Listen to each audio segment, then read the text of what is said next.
Hey Java developers, wondering if Netbeans is the right IDE for your projects? Today we'll break down its strengths, weaknesses, and how it stacks up against other IDEs. Let's dive in. Netbeans is a free open source IDE that's been a solid choice for Java development. It's a beginner friendly with a clean interface and supports Java SE, EE, and ME out of the box. Features like code completion, debugging, and Maven integration make coding smooth. Plus, it has built-in tools for JavaFX and Swing, perfect for GUI apps. Its drag-and-drop GUI builder is a win for newbies, and it handles large projects without much lag. But it's not perfect. Netbeans can feel slower than IntelliJ IDEA for massive projects, and its plugin ecosystem is smaller. Some advanced features like deep refactoring aren't as polished as IntelliJ's. If you're working on cutting-edge frameworks, you might need extra setup compared to Eclipse or IntelliJ. So, how does Netbeans compare?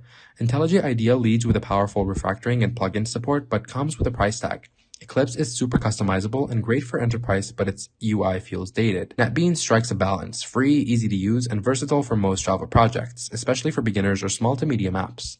Final verdict, Netbeans is a great choice for Java if you want a free, user-friendly IDE with solid Java support. Give it a try and see if it fits your workflow. Like and subscribe for more tech tips like this one, and let us know your favorite IDE in the comments. Happy coding!